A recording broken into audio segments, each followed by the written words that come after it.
size of Washington, D.C., and according to Christian belief, Jesus himself walked on water here.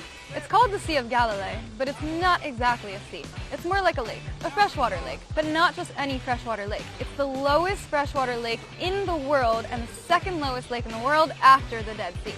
Here are 7 things you didn't know about the Sea of Galilee.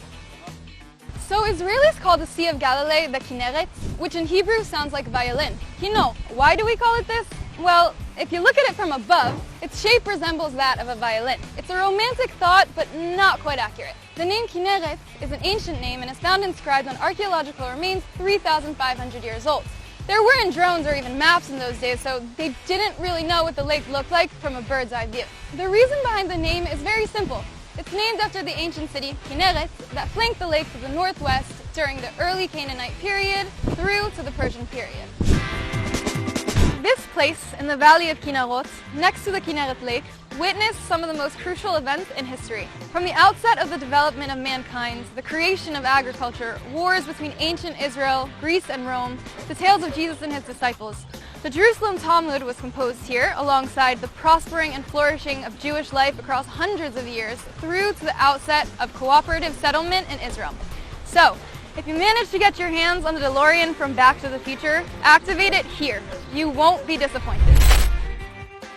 For 500 years, Tiberias has been one of the most important centers of life for the Jewish people in the land of Israel. Today, the city that was established in the 20th century, named after the Caesar of Tiberias, is an important center of tourism for its close proximity to the Kinneret and also for its holiness in Judaism, Christianity, and Islam. The graves of the righteous, including Rabbi Meir, miracle receiver, and the Rambam, draw thousands of believers every year, much like the Holy St. Peter's Church and the Sea Mosque, which in the past was used for prayer by the city's Muslim fishermen. The promenade, which extends across all the city's beaches, provides one of the most romantic views in Israel. Do yourselves a favor and try to wake up early one day to see the mesmerizing sunrise above the lake's waters from one of the balconies of the lakeshore hotels.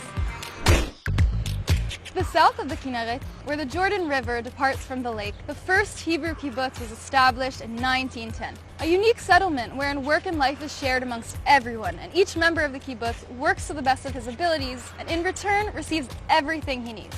A Zionist startup in every way, which influenced Israeli society right up to today.